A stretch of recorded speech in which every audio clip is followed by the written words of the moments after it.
Hey folks, Cy DuGoud back for, I believe this is the fifth installment on the coronavirus. The fourth I ended with um, uh, the notion of what's going on with the testing and the number of positive cases. So again, my job is just to educate you. It's not really my job. I'm not getting paid for this. I'm not making money off of anything. I just want to help you guys out so that everybody understands kind of the same basic things. First video is just on basic virus information. Second video on hand washing, soaps, not using chemicals, ultraviolet light, dimers and RNA. I mean, just some sciencey stuff, but friction, how we're already doing things without knowing that we're doing things to prevent the virus from replicating and spreading. Third video is on the chemicals. Be very, very cautious with chemicals. They are seeing a lot of these chemicals have a link to autism. Not only respiratory issues, GI issues, these things are very, very dangerous. And I cite a whole mess of articles in there from 1989, 1998, 2004, 2019, I think was the most recent, maybe a 2020 article in there. But I even walk you through the process of how we have found that these chemicals we're using, quaternary ammonium compounds, benzalkonium chloride, these things are in our disinfectants, our surface cleaners, our hand wipes, and things like that, how they have proven not effective against human coronavirus. So very, very dangerous things that you want to be avoiding, but that's the third video. Fourth video is a little bit about what we've been doing, what we can be doing, mask, social distancing, that kind of stuff. You think you got that ironed out, you think you understand that, you're wearing your mask, you're doing everything good, go ahead and watch that video. Wear masks, social distance, watch that video. You might learn something or two. This video is going to be about the testing. I'm just going to kind of breeze through this one. I'll scroll through it slowly. I tend to jibber jabber on this one a little bit too much. I've practiced it a few times and it just doesn't seem to come out right any which way I do it. But for virus testing, you know, they're putting the fear tactic into us that says, oh yeah, we're going to have more positive cases as cold and flu season comes around. It's currently December 1st, 2020. Yeah, of course, as flu season comes around, we're going to be seeing more cases because we're going to be testing more. Duh, right? But not all the cases are truly positive for COVID. Not all the cases that we've seen reported for COVID-19 are actually positive. People are being tested after they die of causes unrelated to respiratory disease, and they're being added to the death toll. George Floyd. My apologies for bringing up a sensitive subject, but George Floyd was murdered. I don't care who you are, what you say, hate me for it, but George Floyd was murdered. He was also tested after his death, and the positive test result was added to the grand total of positive cases.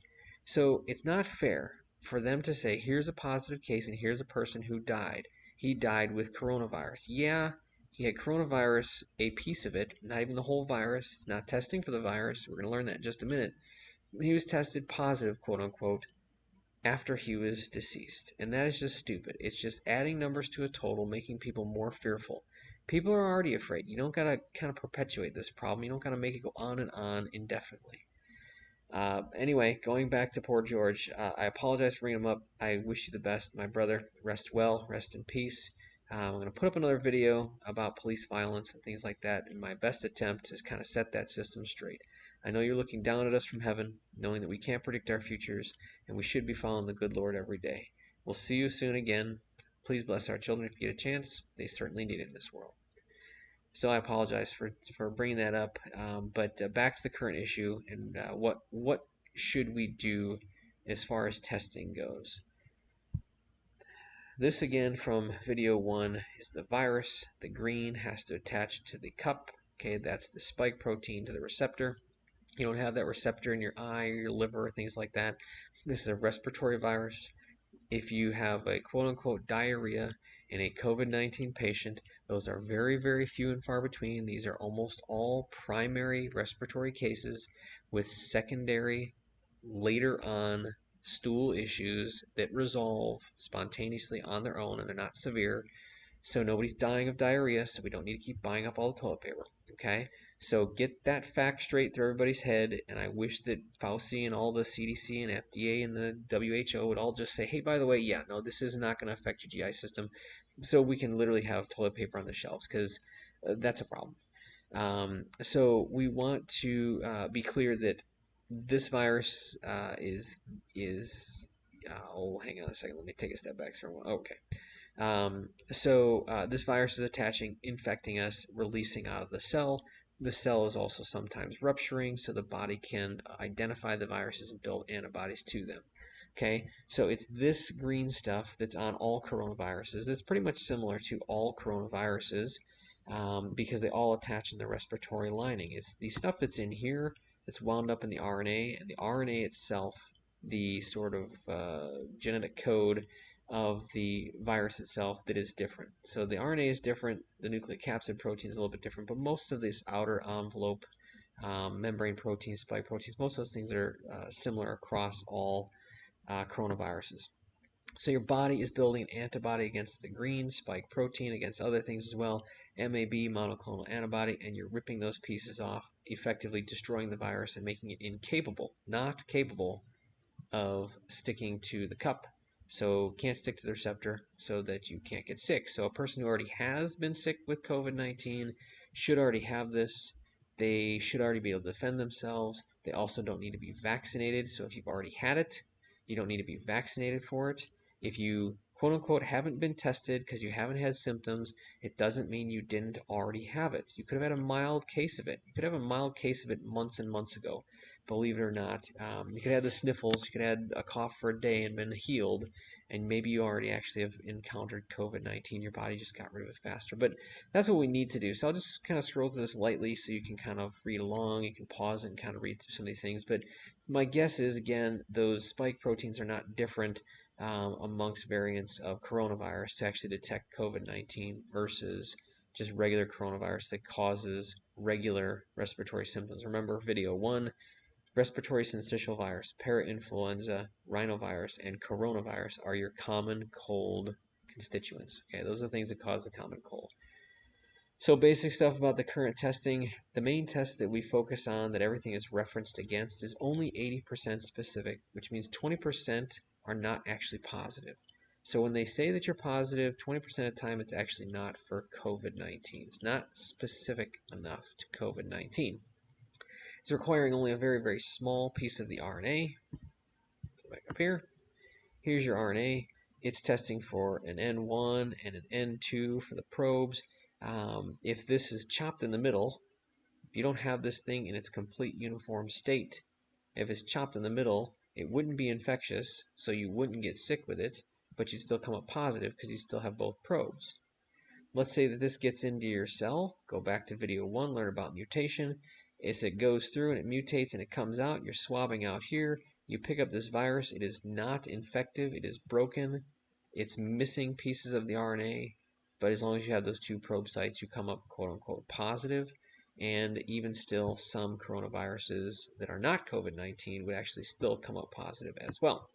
So again, it could be terribly mutated or non-infectious at all. It could be there from months prior. And go down to step 4 here as I'm talking about that.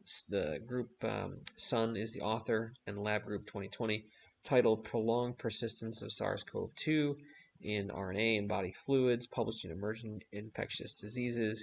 You can go online and read it yourself. Just type in NIH 2020 Emerging Infectious Diseases Prolonged Persistence of SARS, and you will find that article. And they said they can find the RNA for more than 45 days after the infection.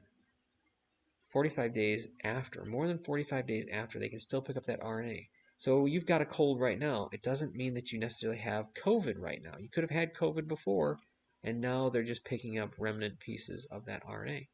So key points, again, you could be picking up remnants. It could be inactive. It could be non-infectious.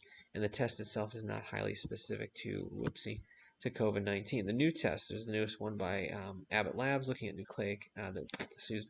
nucleocapsid protein. Again, not active, function, or normal virus, just a piece of the puzzle. That's great. It's a piece of the puzzle, but it's not exactly the whole puzzle. They openly admitted it can't differentiate between SARS and COVID-19. What they didn't say specifically was, can it differentiate between COVID-19 and the common cold? I bet that it can't. Again, because there's probably a lot of similarity between the green and the sort of mauvey purple here. There's probably a lot of similarity between COVID-19 and normal coronaviruses that they may actually be testing and getting positive on the new test when it actually is not truly COVID-19. So what do they do to help differentiate that? Well, they tell us that it's very sensitive and specific. all the way into the 90s, that's great. But what do they do? How do they know for sure? They are confirming that against the 80% original test. So let me scroll back up here. This test here, they're using this as we call it the gold standard in science. This would not be a very good standard because it's only 80% specific.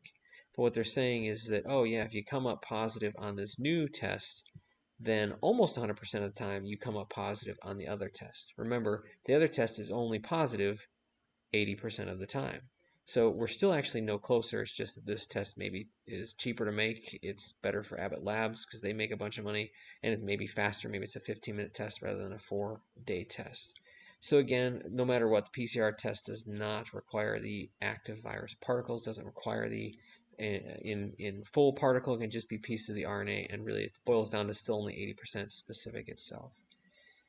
So again, going back to what should we be doing, what should we be testing for? IgG. These are antibodies your body makes as a permanent defender for life against invaders. IgM is a short-term antibody. It's only there for a couple weeks to activate your body, tell it there's a problem so you can build IgG. After a few weeks, months, or years, the IgG can subside in your bloodstream. You have a memory cell. It's a B cell. This is just immunology for you. A memory B cell. You have memory T cells as well, but you have a memory cell. The B cell is there to produce this IgG against COVID-19 or against whatever you've seen. So your body doesn't get the same disease twice. If it does, it clears a lot faster the second time because you have this either in your blood or a cell that remembers how to make this. Okay. Again, that's the thing we should be looking for, and they're trying to do that right now. As of October 9th, when I first wrote this bit, they were looking at households that had a RT-PCR positive test, that 80% specific test, and they're trying to isolate or look for monoclonal antibodies in those patients. Again, we're still talking about a test that originally was only 80% specific, so again, it's not a gold standard. It's good. It's helpful, but really, testing doesn't really matter. If you test positive and you're severe, you need to be in the hospital. If you test positive regardless, you need to be isolated. But look at all the people that you might know or have heard of. They have one person in their family that tested positive with symptoms. Other people tested positive with no symptoms. They're not asymptomatic carriers. This is something I guess that's new that I haven't discussed before. Again, you're not asymptomatic because that article by Sun, wherever that was up here, the article by Sun saying that you could pick it up 45 days after. It's possible that these people already had it and you're testing them, and not the whole family has it, but that somebody already had it. I look at Dwayne Johnson, The Rock. He went out to a family gathering. Daughter came. He's got 2 daughters. One of the daughters came home, and somebody was respiratory at the party, at the family gathering, as far as I know of the story, that somebody was showing some respiratory illness. They came home. One of his daughters showed symptoms. They all got tested, and I think they all got positive tests, but they all weren't symptomatic. You're not all carriers of this. This is not a disease like tuberculosis. This is not a disease like AIDS, like herpes, where you're carrying this virus permanently in your system.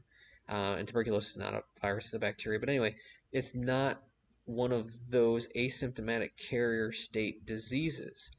Because we're only testing for pieces, because we're not testing for permanent antibodies, we're only testing for pieces of the puzzle, you can still come up positive. But they're not telling you that.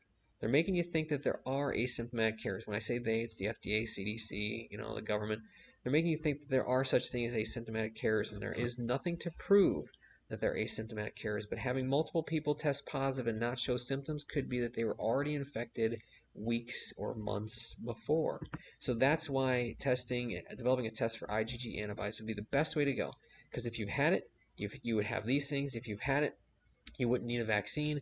If you get a vaccine while you've got these, probably not too dangerous, but look at those vaccines. They are causing very hazardous, life-threatening consequences.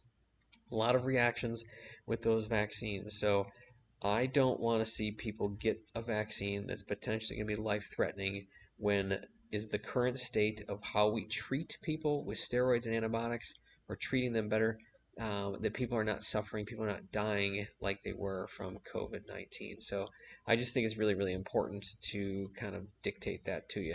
My story after Thanksgiving, I had severe respiratory illness about a day or two after Thanksgiving in 2019. So 2019, I was sick with all the symptoms of COVID. Okay, so September, October, November is when China was really hitting hard, and the WHO was over there trying to figure out what was going on. And they said they had an endemic in the city area, then an epidemic in the country, which became a pandemic across the world.